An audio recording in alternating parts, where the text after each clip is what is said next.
One, two, three, four, 5, 100. Ito ano na to? 300 to eh. Oo, tama, 300. 1,000! 1,000!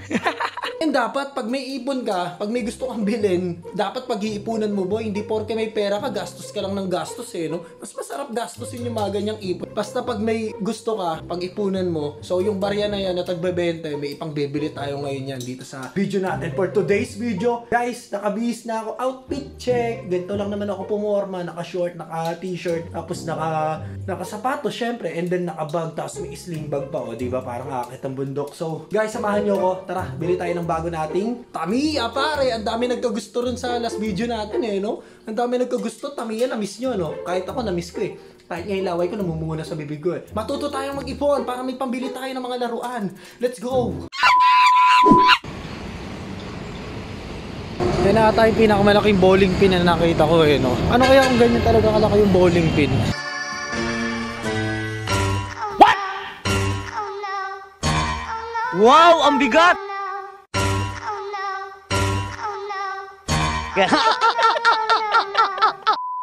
Hey! Ganda oh. Hot Wheels boy. 129 lang. Tapos eto pa, magkakulay pa sila. Talaga magkatabi, no? First blood. Unang gasto sa pagluwas. Ito yung nabili natin sa Toys R Us. Oy! Oy! Nice! Ito pa isa.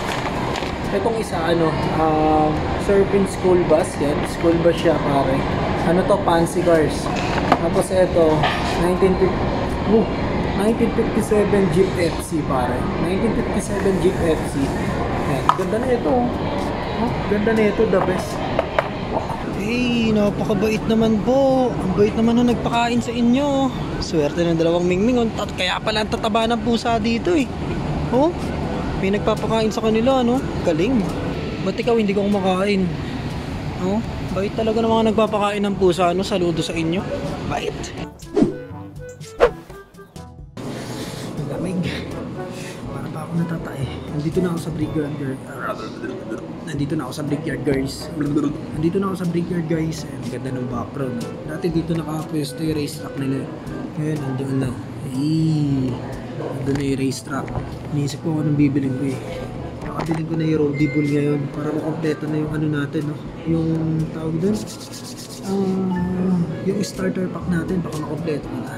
Roadie bull na lang. Or tingin tayo dun sa loob. Para malaman natin kung ano talaga yung bibiling ko eh, no? Wait lang ah.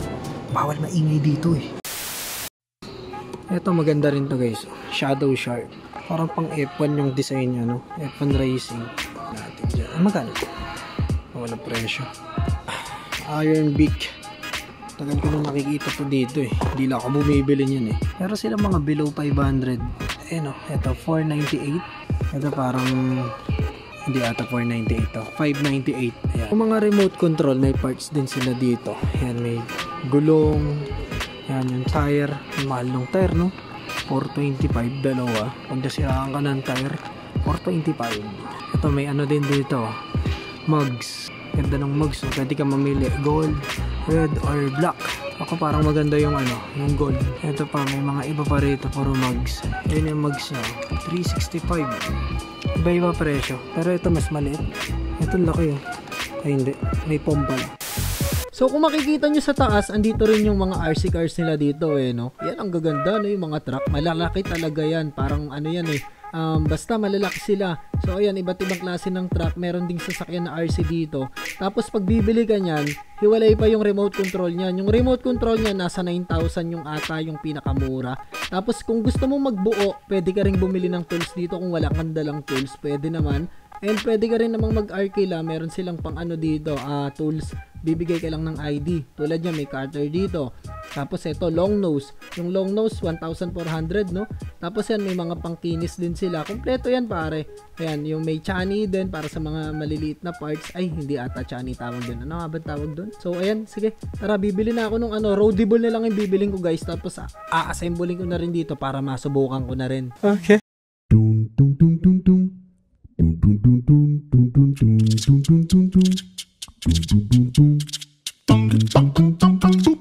Thank you.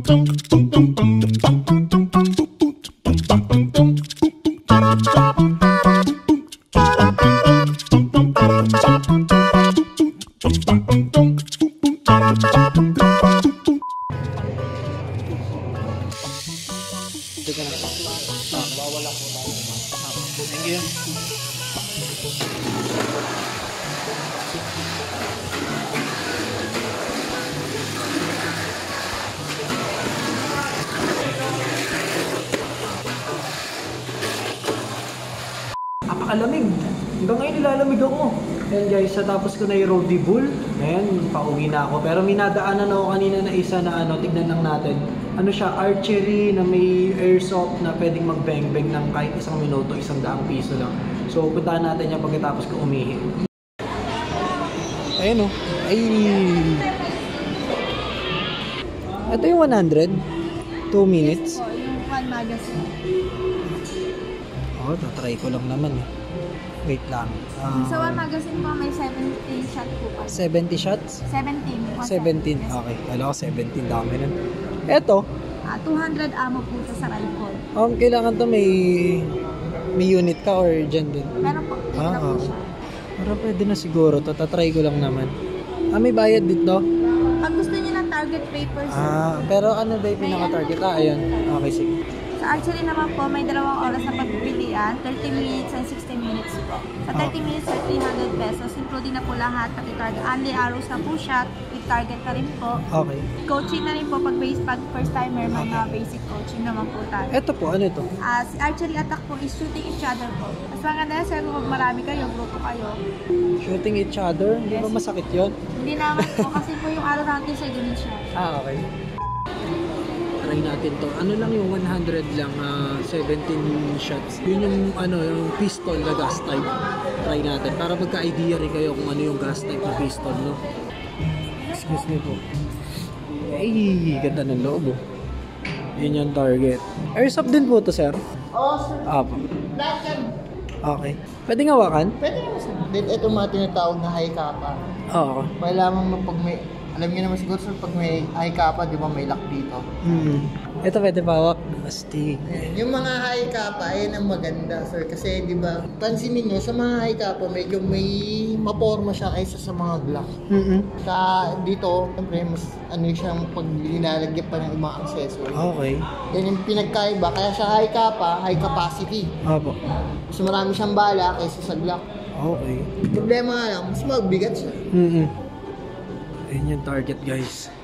Layo. Layo, gagi. Pero okay pa din. So, yun. Naayos niya. Yun. First time ba umawak, sir? Same mechanics siya ng real gun. Okay. 2 hands, ito sir, kailangan napipresto kasi safety siya. Okay. Kasi once na kinasametas, hindi mo napipresto, hindi gagawin. Okay. Kaya nga ako sir, 2 hands. Kailangan nakapress yun. 2 hands, 4 finger cover mo isang kamay mo. This is pull and push. Pull and push. Extend arm, close, left eye, kung right-handed ka. Itong harap, kailangan digit na mo na dito bago mo siya i-pull. Then, dire-diretso na yan. Nakakasanay yun. Okay. Kaliwete ka sir. Hindi, dito. Ano lang, tatapat ko lang sa camera para makita. Pwede ka bang usad to konti? So, kailangan ma-press, no? Oo. Ito tama. Kahit ano targeting gawin. Kahit ano yan. Huwag lang ako. Aside yun ha. Oo Pati nga. ng dagayan ka. Bumabaon ba ito sa balat pag ano? Pag sobrang last, kaya pong bumaon. Okay. Pero, ano na yun, nakakapatay na ng dagayan. Ilang FPS ba to, sir? 390. 390. Oh, malakas. Kasa? Or hindi na?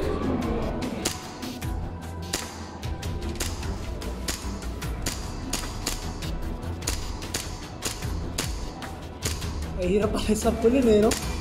Good.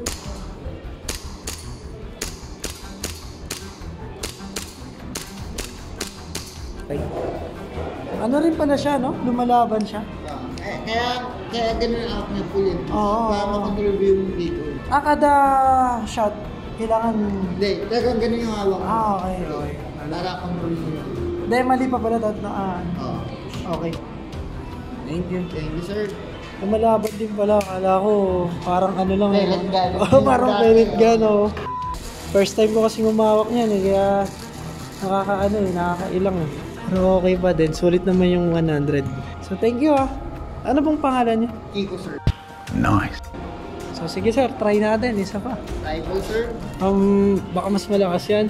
Hindi naman. Ito, wala siyang blowback kasi battery. Okay. Kaya meron din mga gas blowback nito. Okay. Pero sa atin, medyo asset kasi pag bigas, ito mo naman. Okay. Ito, slide forward lang yung record niyan. Mm-hmm. Yung nangawak niyan. Tulad din sa rin dyan, kailangan nasa shoulder mo. Okay. Then, bend mo lang konti tuhod mo. Okay. Tuhod, chest, level. Then, bend lang ulo, close left eye ulit. Okay. Below. Okay. Seal ka dito. Kailangan makita mo nag-align mo. Okay. Once nag-align, nandito yung target sa ibaba. Okay. Kasi, set na ito 12 o'clock. Mm.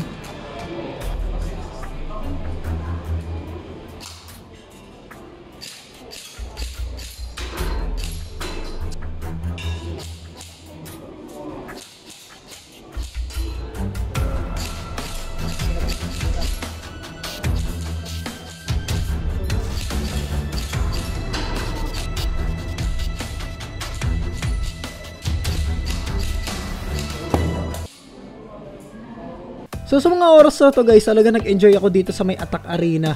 Binigyan pa nila ako ng extra access sa iba pang activities dito like yung archery.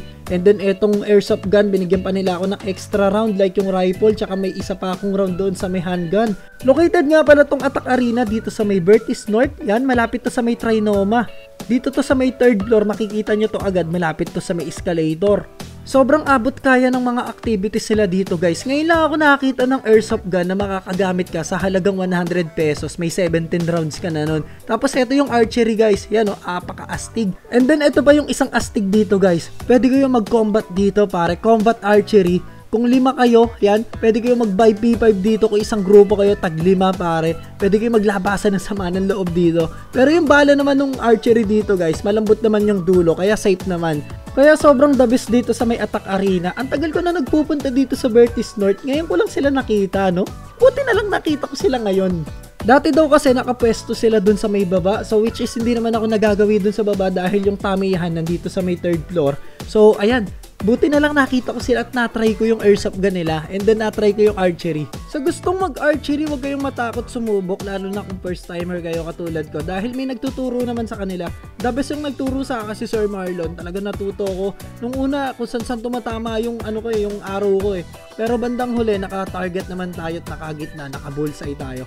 Kulotsky TV yan. So hanggang dito na lang guys at yan, tinapos ko lang to archery. Sulit na sulit yung archery sa akin pare. Ito yung pinaka na-enjoy ko bukod dun sa airsoft gun. Yung archery talaga pare, the best. So yan guys, okay na. Paalam na tayo kay Sir. Ito si Sir, pangalan mo Sir? Sir Kiko na napakabait. Yan. Yan, ito Sir Marlon, thank you po. Tutuloy na rin po at thank you sa susunod Sir. Thank you po. Yan. Ito yung ano nila, Attack Arena. So, napakaganda po ng experience natin doon sa Attack Arena. Sobrang unexpected po yung nangyari. Hindi ko po alam na meron doong Attack Arena at maglalaro tayo ng mga beng-beng. So, maraming salamat Sir Kiko. Yan, si Sir Kiko yung kanina si Sir Kiko yung doon sa may mga airsoft. Tapos maraming salamat din at naka-experience ako ng archery pare. Tinuruan naman tayo ni Sir Marlon kung paano tumira ng maayos dahil first time ko mag-archery pre. Napapanood ko lang dati yun sa movie na The Host. Doon ko napanood yan eh. At ngayon ko lang na-experience yung archery. Maraming salamat, Sir Marlon. And hindi pa dyan nagtatapos yan dahil sa February 1, imbitahan niya tayo na pumunta doon sa Circuit Makati. Yan, Ayala Malls din na tayo. So, pupunta tayo doon. And then, pagdating naman doon sa Tamiya natin, guys, yan, sobrang ganda rin ng roadie bull na nabili natin. Kompleto na natin yung starter pack na 3. Meron na tayong Blast Arrow, meron na tayong Aero Abante, and yung last, yung roadie bull na bili na natin sa wakas. Maraming salamat talaga. Sobrang unexpected nung araw natin na to. Akala ko Tamiya lang tayo. Tapos nadaan ako dun sa Attack Arena pare na sobrang sulit. Pero nung nakita ko pa lang yung price talaga na sobrang sulit na 100 pesos, sa 100 pesos makakaranas ka ng humawak ng airsoft gun. First time ko pong humawak ng airsoft gun at ngayon ko lang nalaman na nag-ano rin pala yun, no? May ano tawag doon, may tawag si Sir Gigo kanina eh. Basta may ano may tawag doon, backfire, tama ba? Basta may impact din pag ganun. So maraming salamat po sa inyong lahat, no? Yan. So, anong oras na mag-aalas 12 na? Yan. Kita-kits tayo next video. Maraming salamat kung umabot ka man hanggang dito sa dulo na video na to. At ini-endorse ko yung Attack Arena. Sobrang the best. Napakadaming activities na pwedeng gawin. So, pakilike lang yung video. Maraming salamat sa inyo. At sa February 1, pupunta ulit tayo doon sa Attack Arena. So, yeah! Bye-bye! Sobrang saya ko ngayong araw dahil naranasan kong mag-airsoft and then archery. Let's go!